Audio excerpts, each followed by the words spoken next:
Thank you, everybody. Thank you for coming to Pagan Futures. And thank you very much, Dan, for that wonderful performance. That was brilliant. I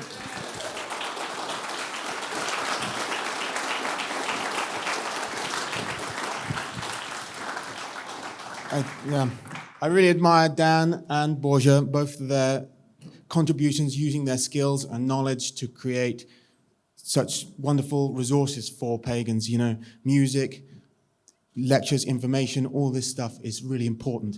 And they do what they can, and they inspire me, and I hope they inspire you also. So thanks to both of them. And thank you also to Sean, who is the co-organizer of this event alongside me, for making sure that Pagan Futures has happened and been a success. And of course, thank you all for coming. Some of you have come from really far away. We've got people from Alabama, Australia, and even if you've only come up from Brighton, you've made a great effort because of the unfortunate circumstances of travel in this country at the moment. But it's all gone very well anyway. So I thank Lord Ing and the wise sage God Woden, my two patron gods, for ensuring this event has occurred as I'd hoped it would. So I'm a pagan, of course, but there's a question. What does that mean today in Britain? Professor Ronald Hutton disagrees with the data from the last census, and he claims there are about 250,000 pagans in the UK. The next census data is released in 3 days' time, and it's expected things will get a larger number, which is logical because we've seen an increase in paganism over the years. According to Hutton, most of the pagans in this country are New Age Druids and Wiccans, and their religion is based more on the closed mystery cults of Rome that Borgia described, rather than typical public forms of paganism. And they use Masonic hierarchies of initiation as their model. The practitioners of revived historical public pagan religions, on the other hand, are, like myself, are a minority among pagans, Hutton says.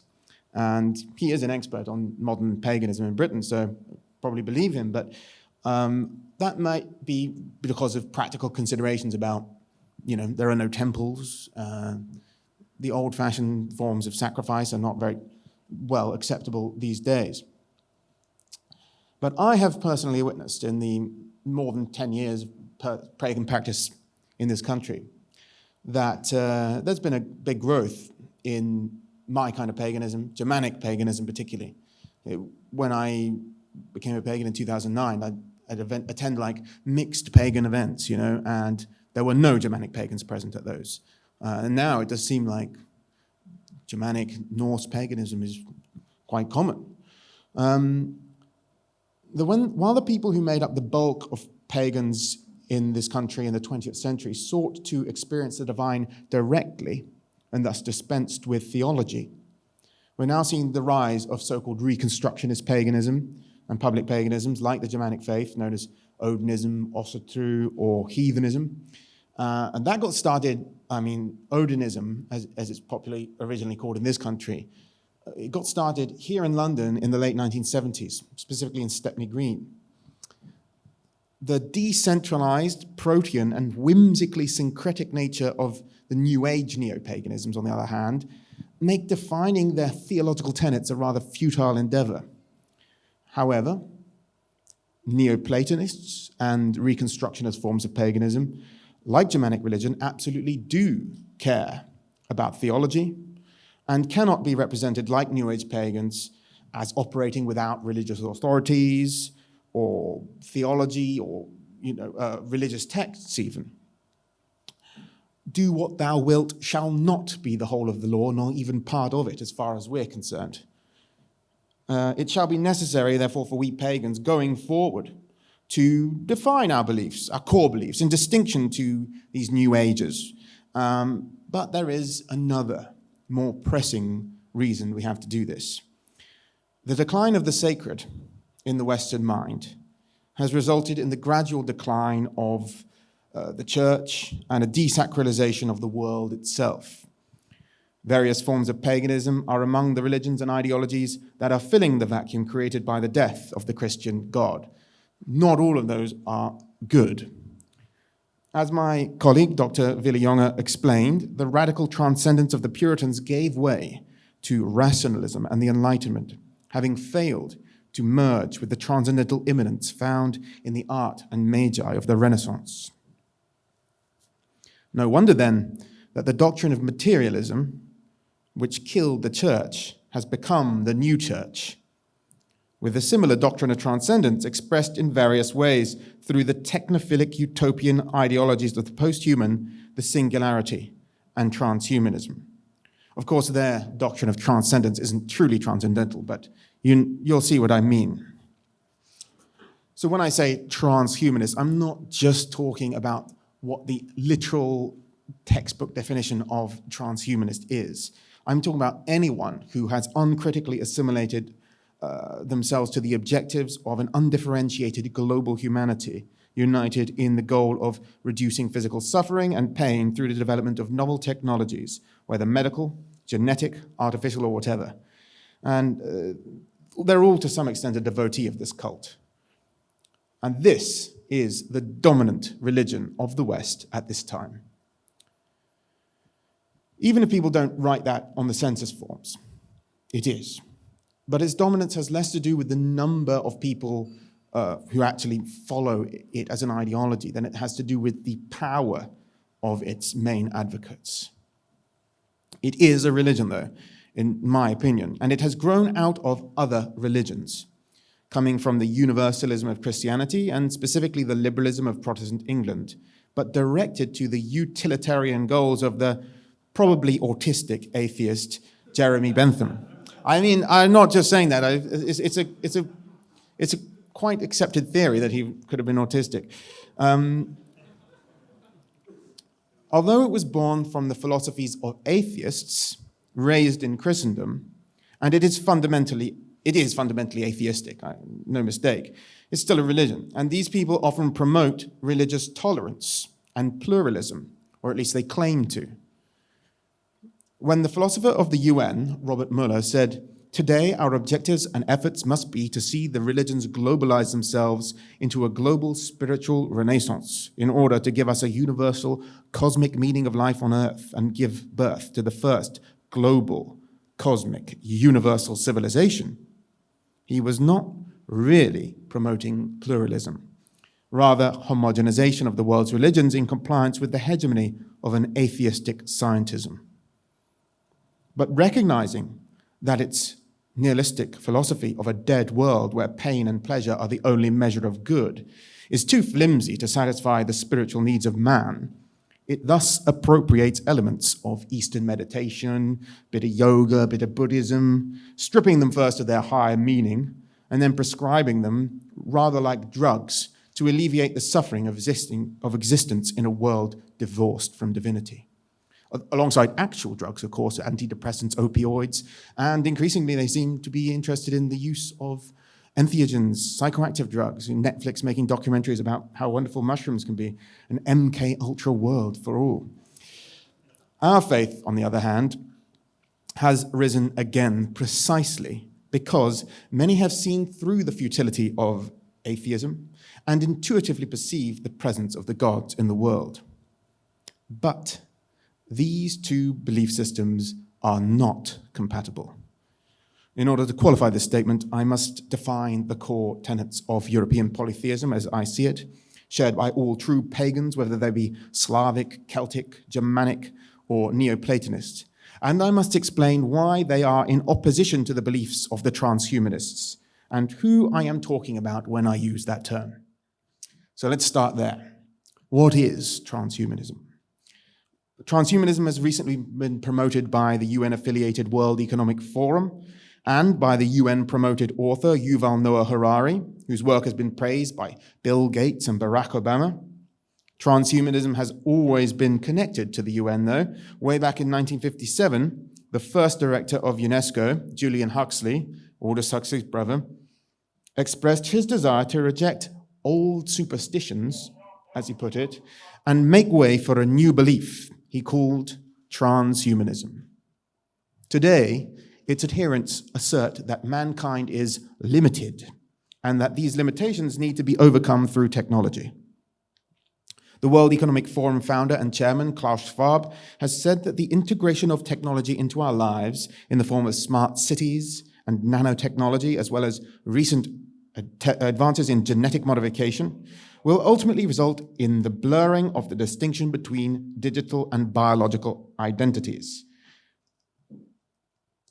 Transhumanism is also connected to, but distinct from, a sort of messianical belief in an alleged next stage of human evolution known as the post-human, which its adherents see both as an inevitability but also as a desirable outcome to be actively pursued. While transhumanism is about enhancing humans through technology, the post-human ideal is about surpassing the human through technology. And it is often concerned with securing the rights of people to use cyborg technologies, and those are, by definition, transhumanist. So some people get annoyed when you conflate transhumanism and the post-human, but it's quite clear that they are, to some extent, synonymous. There is also a soteriological belief, not technically or exclusively transhumanist, but part of the same technophilic materialist ideological current called the singularity, or the technological singularity. And it's another allegedly inevitable event, defined in this case by the moment the exponential advancement of an artificial intelligence surpasses human intelligence. And they say this day is soon going to come. But I say it will never come. It cannot come. They think that in the absence of any real gods, they shall create one out of data. But gods are not made from data. And even human intelligence is more than data. So-called AI is nothing but algorithmic rules for processing and reacting to data. Not all of the AI enthusiasts believe in the coming of an AI computer god, but many are ready to fight for the rights of an AI even before it actually exists. Google engineer in the news recently, Blake Lemoine, was deceived into believing the company's AI was sentient. Could have been just a PR stunt, but people can be dumb. A computer scientist called Jaron Lanier, on the other hand, believes man shall attain immortality through digital ascension, as he calls it, which basically just means uploading yourself to a computer. And by self, he means some data. Putting aside the fact that computers, at least the ones I've owned, don't live for as long as humans, this again totally misunderstands what human consciousness is. The concern with computer rights and cyborg rights links these ideologies back to the 18th century British radicals like Thomas Paine, who promoted the idea of natural human rights. These are ideological currents of the left wing. Imagine what they can do if integration of their technologies into the lives of our families is deemed a human right, or if rights were granted to the computer programs organizations like Google are creating. Technically, these are all different thought schools. People don't like it when you conflate them, but I think they are, they're all part of the same current. For the purposes of this talk, and as far as pagans are concerned, they should be grouped as one thing, and I call it Neo-Gnostic Materialism, because like Gnostics, these people have a problem with the world of nature, of matter. And like Gnostics, there is a desire to transcend our embodied life, to go beyond death. Obviously, they're not Gnostics, I know that, but the Gnostics believed in divinity and spiritual transcendence. But the feminist author Mary Harrington coined the phrase fully automated luxury Gnosticism in mocking reference to the communist phrase fully automated luxury communism from a manifesto by Aaron Bastani, which was a silly bit of writing which was an attempt to cover up the obvious cracks in communism with technology that doesn't actually exist. A good way to illuminate the fact that, like Gnostics, they reject, that this is a good way to illuminate the fact that these people reject nature, the world of nature, and that's why I compare them to Gnostics. They reject our pagan view that nature and matter are divine and not something to escape from. Left-wing thought is ultimately about rebelling, and nature is the ultimate authority to rebel against. So they're coming to the conclusion to rebel against the laws of nature, the ultimate authority on earth, which they perceive as unfair. I don't want to be what biology has determined. I want to be something else. Why should I have to die? De Maistre foresaw this tendency during the time of the French Revolution. He wrote, "The whole earth, perpetually steeped in blood, is nothing but a vast altar upon which all that is living must be sacrificed without end, without measure, without pause, until the consummation of things, until evil is extinct, until the death of death." A new world is now being created through technology, and the World Economic Forum says it wants more kids to be plugged into virtual worlds like Zuckerberg's metaverse. This is what they were saying at the recent Davos meeting. Harari has envisioned a future in which drugs and video games are used to placate a passive and mostly unemployed population served by technology. Data collection and invasive forms of surveillance will be the norm in so-called smart cities where every transaction and interaction is monitored. Robert Muller's dream of a global religion is now being openly pursued by the technophilic elites who run transnational organizations, NGOs, and corporations in collaboration with the political leaders of most Western nations.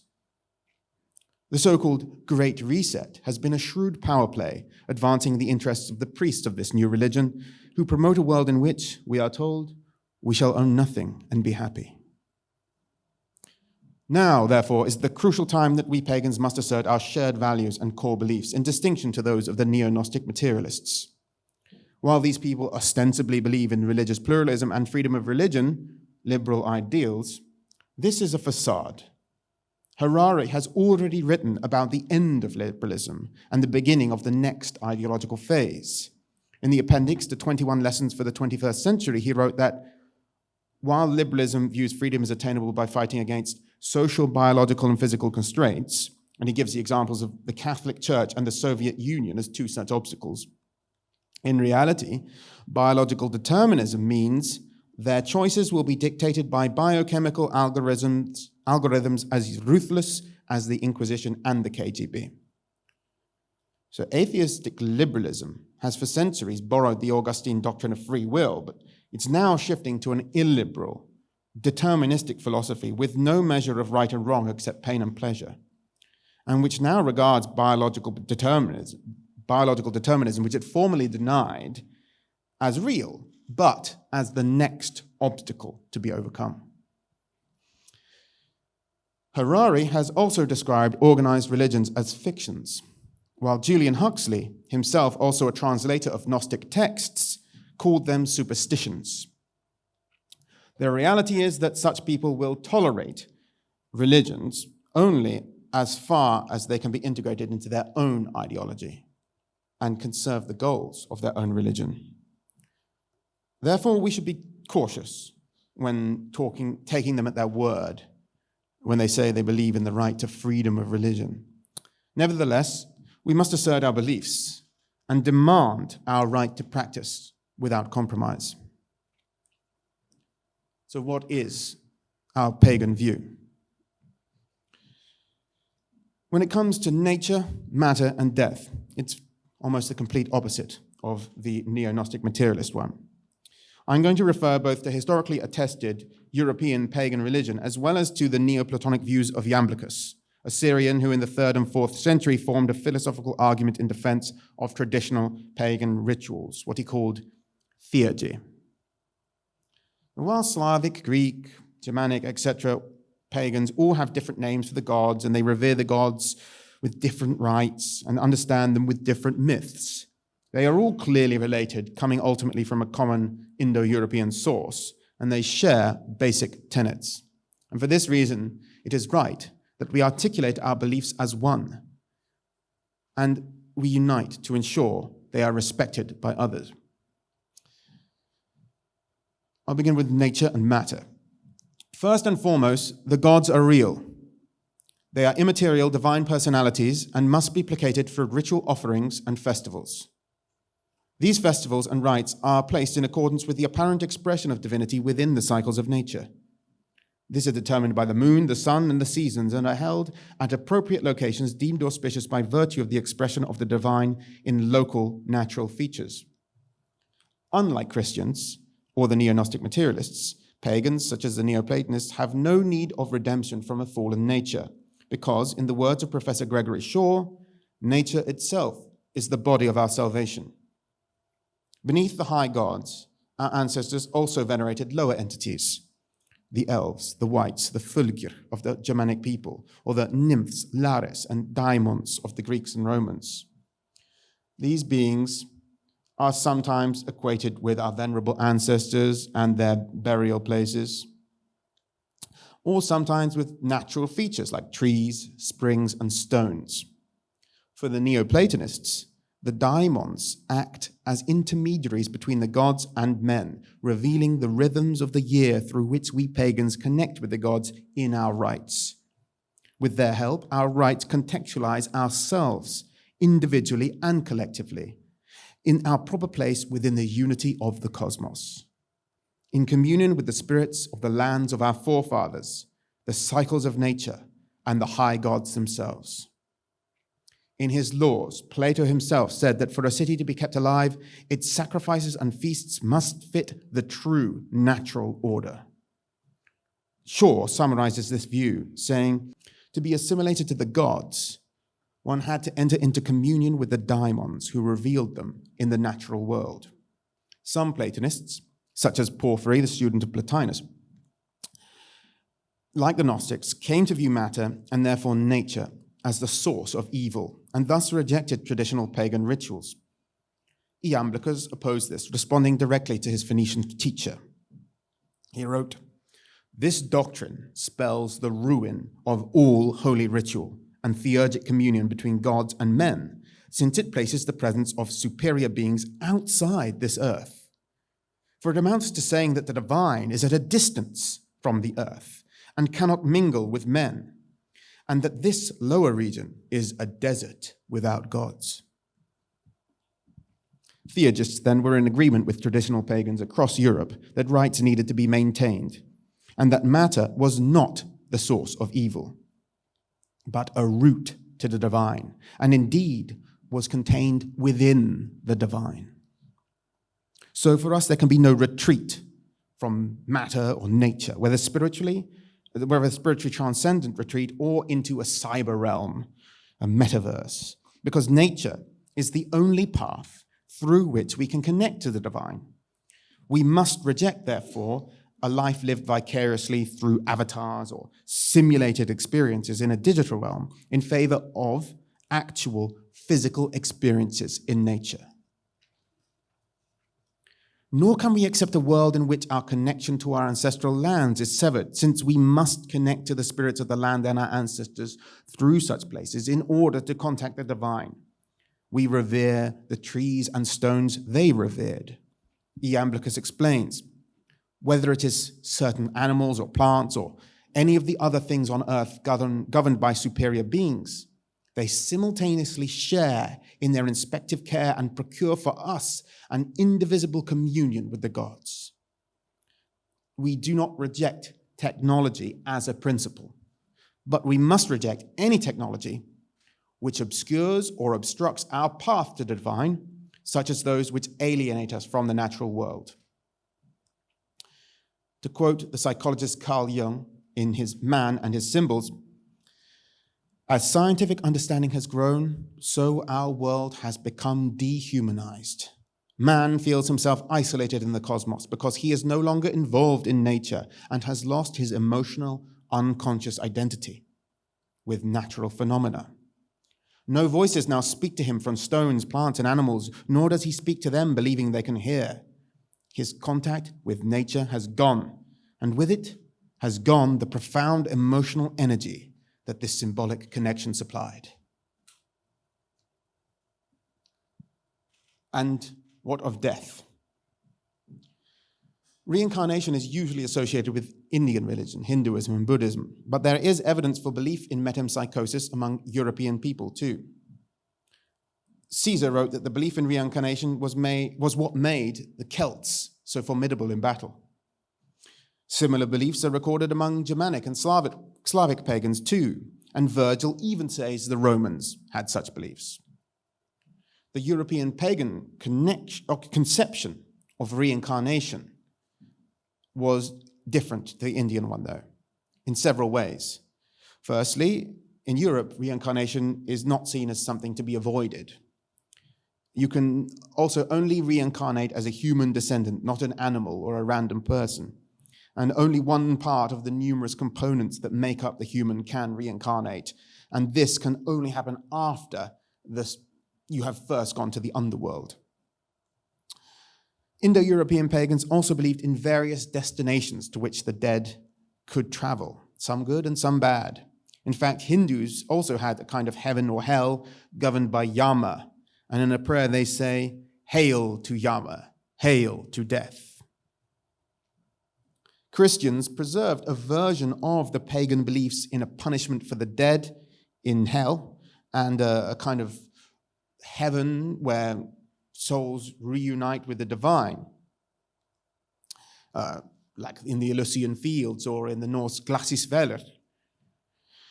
Within the Platonic pagan path of theurgy, as defined by Iamblichus, mortality is the only path we have to immortality. We can only discover our immortality through the experience of being mortal because the immortality of the human soul is expressed in the particular form of our mortal existence. In our mortal life, we connect to the gods via nature and ritual. Then, through death, we can potentially assimilate with the divine and become immortal in that sense, or at least reincarnate, which is another form of immortality. Therefore, to attempt to overcome death by extending the life of the physical body through genetic engineering or cyborg technologies would in fact prevent one from achieving, or at least delay one from achieving, immortality. And to upload an arbitrary collection of data to a computer and then to call this an immortal self is too absurd to consider. There's also the question of the blood and the body. Among these materialist technophiles, there is a deep hostility towards tribalism and nationhood, an extension of tribalism. And among transhumanists specifically, there is a belief that man is limited by his biology, and that this can be overcome with both genetic modification and also robotic enhancements. As pagans, I say before, I'll say again, we do not reflexively reject technological innovation. Far from it. Our very gods ride in chariots, which were, of course, state-of-the-art Bronze Age technologies of war. But when we consider myths such as that of Icarus, who flew too close to the sun, or Prometheus, who stole fire from the gods and suffers eternal torment as a result, there is a clear moral lesson concerning technology and hubris. We are not to defy the gods or their law as defined in the customs of our venerable ancestors and by nature herself. Many pagans and Hindus consider the domesticated cow a divine gift, and domestication of wild animals is a crude form of genetic modification. But the subjugation of a wild beast so that it can provide sustenance for us is very different from editing our own genes with CRISPR or whatever. Since the body is a creation of the divine, it deserves respect.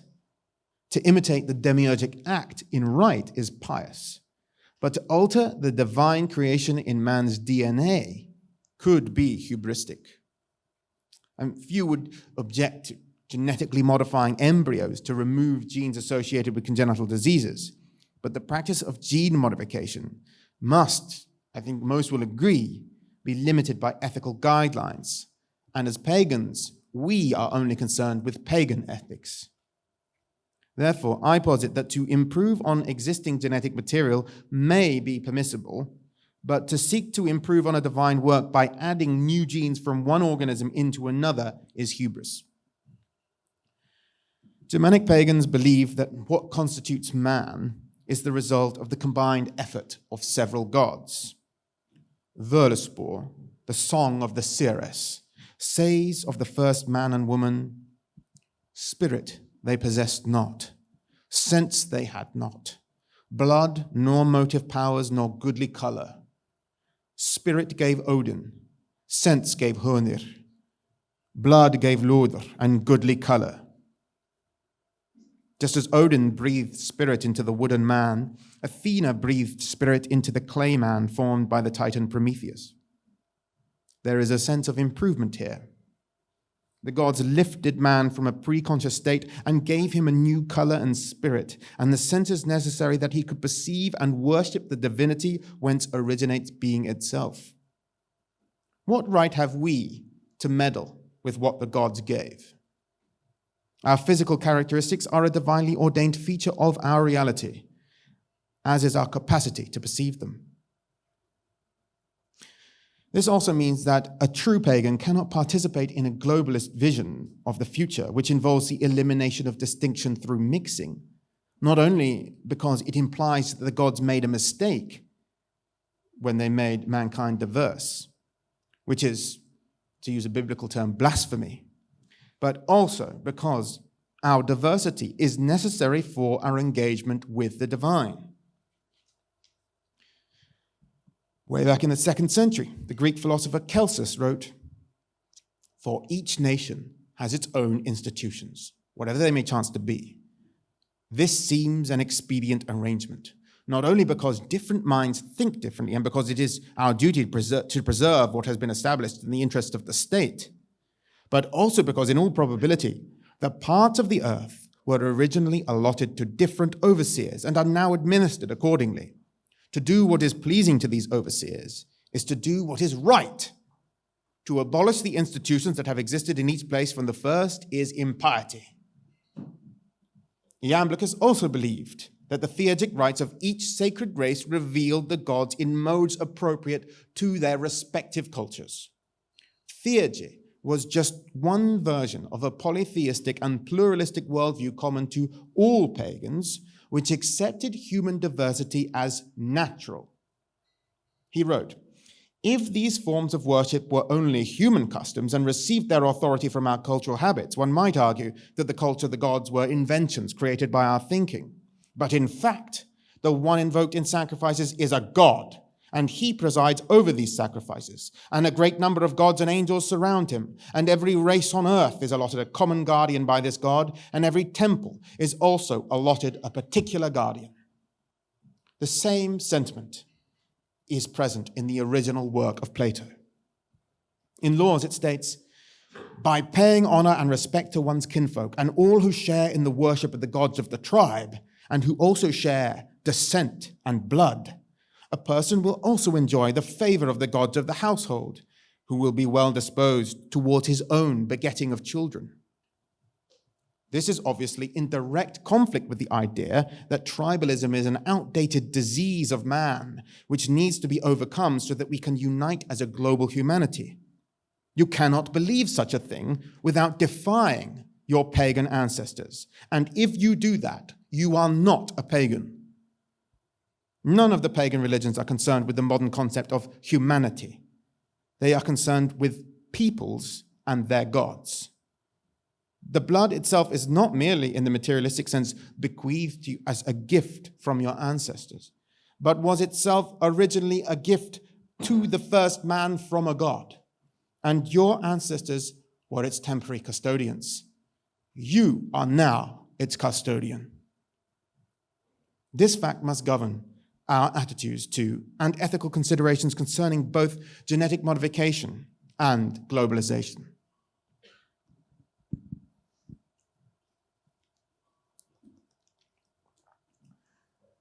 So these core assertions of pagan belief are, I believe, vital in order for paganism to endure in a globalized technocratic regime. I will reiterate them simply. We revere nature as a path to the divine and therefore require access to natural sacred spaces. We revere death as a path to the divine and therefore reject any ideology that seeks to escape death. We revere our bodies as a gift from the gods, which were created according to divine will and are therefore neither incomplete nor imperfect, but must be maintained and kept healthy and strong. We believe that the diversity of mankind is a manifestation of divine will, not a problem to be overcome, and that to approach the divine, we must follow the example of our own ancestors, revering the sacred spaces of our own ancestral homelands in order to become closer to the gods of our ancestors. We must therefore live in accordance with our own ancestral laws and customs, and no others. By asserting the above beliefs, we can begin also to defend ourselves from religious persecution. We can collectively oppose initiatives, political rhetoric, and legislation that would undermine our right to religious freedom and our ability to practice our religion. We must work in collaboration with organizations like the registered charity, the Odinist Fellowship, which has for years campaigned, often successfully, for the rights and freedoms of pious pagans in this country, defending them from persecution in the workplace and in the media. They have demonstrated that coordinated political and legal action is effective in securing pagans the right to practice their ancestral faith. And I'd like to see more organizations like the Odinist Fellowship emerge, and that can only begin through networking. After my talk, please use this event as an opportunity to meet like-minded people, exchange contact details so that in future you can work together in whatever ways you can to maintain communities and social networks of people who are committed to and ready to act whenever and wherever pagans are being prevented from practicing their faith. It's time for paganism to take its place as a public religion in the UK, not just a New Age eccentricity which is indulged in secret, but a living embodiment of divine will on earth, worthy of our ancestors and of the gods. To conclude, at the core of the new religious belief system shared by the post-human cult, the transhumanists, etc., is a belief that man is limited by nature, but these people are therefore rebelling against the gods, against the world of the gods created for us, and against their own biology. But to say there is a limit implies an accepted common goal which our biology limits us from achieving, even though no such goal exists. Nothing has been agreed upon. Humanity has agreed on nothing. There is no humanity. There are only cultures and peoples, each with their own ideas about what life is for. If materialist neo-Gnostics and their ilk come to see nature, including our own bodies, as a faulty machine that they know how to tweak to improve productivity or human happiness, they risk damaging the natural world, our existence itself. The Gnostics denied the value of religious rituals tied to the rhythms of the sensible world. And these neo-Gnostic materialists see such rhythms as mechanical function and our rituals as superstitions. They're worse than Gnostics. They anticipate the emergence of an AI computer god, which shall surpass man, or even that man may unify with this post-human intelligence in a man-made realm of pure data, a materialist heaven. Pure fantasy. Neither of those events shall come to pass, but others will. Genetic modification, changing the way our bodies work, making new diseases, growing fake food in laboratories, raising children with virtual reality, the eclipse of the nation state by transnational organizations and big tech to create a brave new world without privacy or freedom. That's real. That can occur very soon. I say let them indulge in their cult of technology and the associated fantasies, but on no account allow them in any way to inhibit our ability to worship our gods in accordance with the ancestral traditions in our homelands. They pursue utopia in cyberspace, but they shall never achieve it. They wish to oppose nature, but she will defeat them. They seek immortality in silicon chips, but they shall fail. We revere nature eternal and observe her rhythms and beauty as a path to the high gods. In our own native lands, we revere our noble ancestors and seek to honor their gods, the gods that gave us our blood, which we hold sacred. We pursue death. We hail death. And through our mortality, we can achieve immortality. Thank you.